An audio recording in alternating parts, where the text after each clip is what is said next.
É um prazer muito grande nós estarmos conversando com vocês nessa oportunidade, através desse vídeo e dando sequência ao estudo sistematizado da doutrina espírita, hoje no capítulo 5, Bem-aventurados os aflitos, nos itens 21 e 22. Peso de pessoas amadas, mortes prematuras, e se fosse um homem de bem, teria morrido. A doutrina espírita, como é uma doutrina reencarnacionista, é uma doutrina da fé raciocinada. Ela nos leva a interpretar de uma forma diferente aquilo que as pessoas por aí afora interpretam. No sentido de que não há uma folha sequer que caia de uma árvore sem que haja permissão de nosso Pai que está nos céus.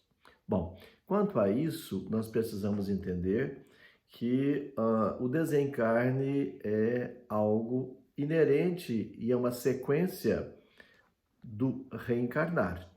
Reencarnando, desencarnamos, porque à medida em que as células envelhecem, à medida em que as patologias nos acometem, à medida em que as pandemias acontecem, e aí os acidentes da mesma forma, porque temos entre nós muitos que somos ainda imprevidentes, e nesse sentido nós não vamos abrir espaço agora, mas tem um item que está de suicídio e loucura, que realmente irá trabalhar. Mas quando se fala de morte das pessoas amadas, mortes prematuras, claro que para nós que aqui estamos, no sentido de o apartamento que se faz entre um e outro, nós sempre vamos achar uma certa ação prematura do desencarne. Por exemplo, eu perdi um filho com 23, 24 anos. Para mim, é uma morte prematura. Para ele, através da mediunidade de Valdo Franco, era um complemento da sua vida que ele veio aqui como suicida de uma outra vida, que ele precisaria apenas desse tempo. Então, nós não sabemos julgar. Nós não sabemos julgar nada. Nós precisamos acolher a vontade de Deus, né? Diminuirmos a nossa prepotência, entendermos de fato aquilo que nós conseguimos entender e carregarmos a obediência e a resignação. Quando se fala, se fosse um homem de bem, teria morrido, nós precisamos entender que o homem de bem é aquele que vive com o seu passaporte pronto. Ou seja, o seu dever, a sua obrigação, ela está diuturnamente muito bem cumprida. À medida em que esse pode deixar o seu invólucro carnal e voltar ao mundo espiritual, é porque ele já fez a sua trajetória, já resolveu a sua problemática. Ele é mais ou menos aquele canarinho que ficou preso por um tempo numa gaiola e agora a porta se abre e as asinhas funcionam e ele vai para o mundo espiritual. Em relação àqueles que ainda temos dificuldades, aqueles que ainda que somos descuidados, aqueles ainda que estamos na infância, no primitivismo das nossas ações, desencarnar é prejuízo, porque nós não resolvemos ainda. Desencarnar seria um prejuízo, estar perdendo tempo no nosso processo que nos foi dado.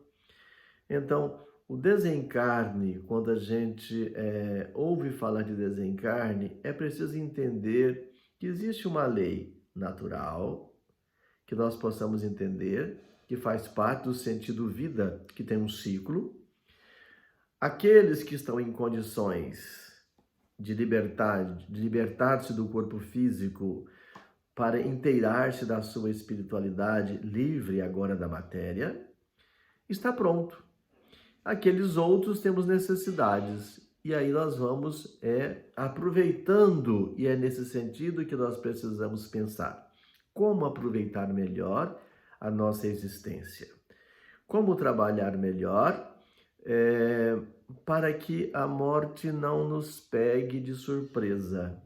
Porque se a gente não trabalha o bem e vive pelo bem, que é o sentido da encarnação, no progresso e de evolução de cada um de nós podemos ser pegos de surpresa. E aí não dá tempo. Nós perdemos o nosso momento reencarnatório. Nós perdemos a oportunidade da reencarnação. Será que é isso que queríamos? Com certeza, ao chegar do outro lado, vai nos ser apresentada uma lista de oportunidades, de ocasiões, de situações em que a gente negligentemente agiu de forma contrária. Como é que a gente pode estar agindo de forma contrária? Nos avaliando, não é? Nos avaliando. Como é que nós podemos nos avaliar? Nos autoconhecendo. Percebendo realmente o meu sentido de vida. Qual é o meu sentido de vida? Qual é o meu compromisso reencarnatório? Quais são as minhas más tendências? Quais são as minhas inclinações? À medida em que eu vou fazendo isto, eu vou aprendendo a lidar no autoconhecimento com as reais necessidades que eu tenho que trabalhar em mim, fazendo uma troca daquilo que não é correto pelo correto. Como eu sei o que é correto? Tudo aquilo que coaduna, que combina com as leis de Deus. Fazer aos outros o que gostaríamos fosse feito é uma lei áurea de regra de bem viver. Quando eu penso nessa lei, eu preciso agora estar pensando no alto amor, no meu alto amor. Como é que eu me policio? Como é que eu me vejo? Como é que eu gosto de mim? Porque gostar de mim não é deixar a vida me levar, vida leva eu.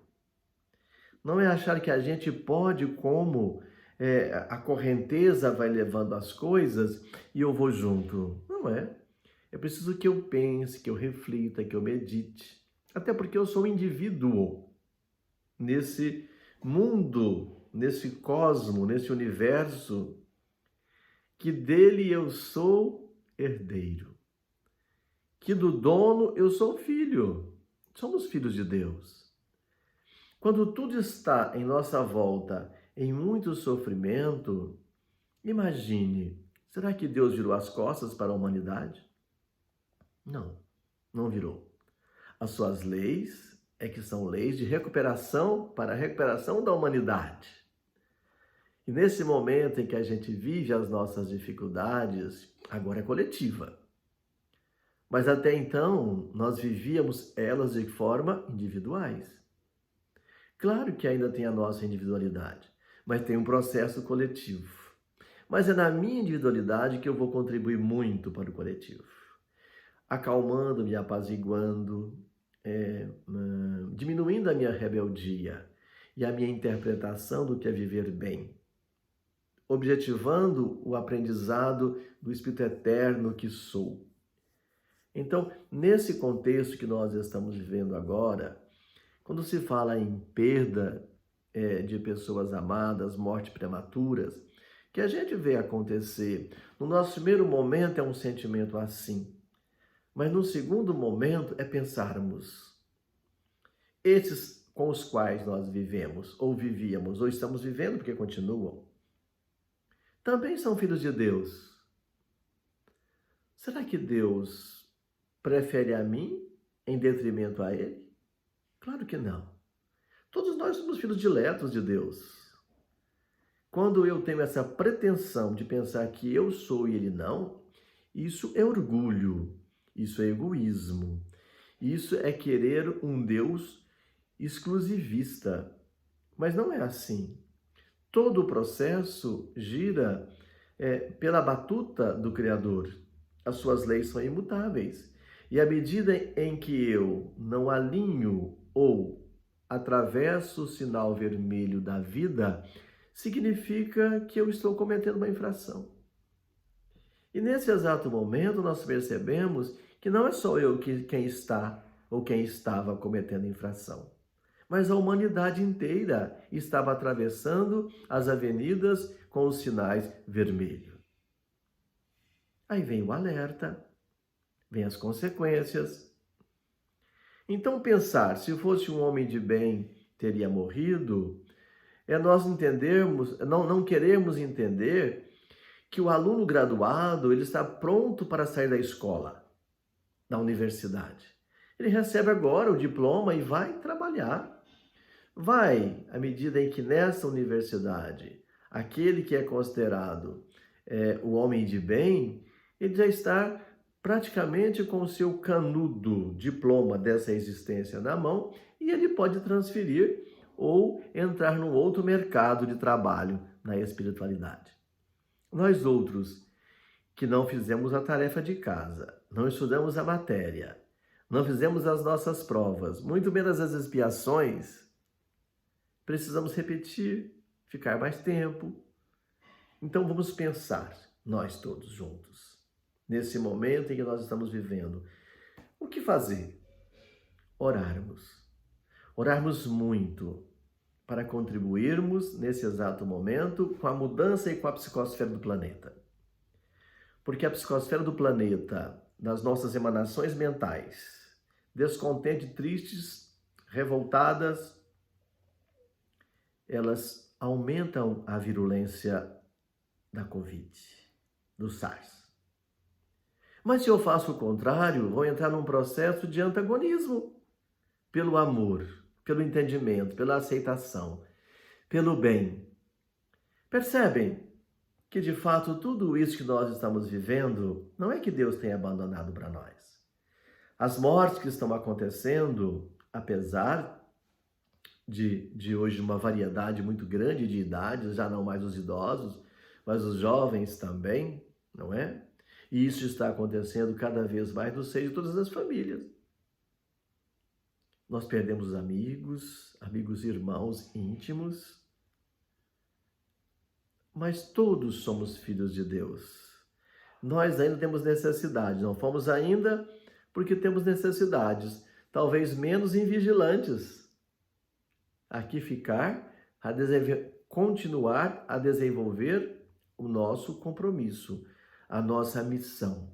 Pensar no sentido da nossa vida, dar qualidade a ele, para entendermos o que significa bem-aventurados os aflitos. É este o meu desejo de fala a você, nesse momento, de forma curta, simplificada, dizendo: acalme-se nesse momento. Todos nós precisamos acalmar.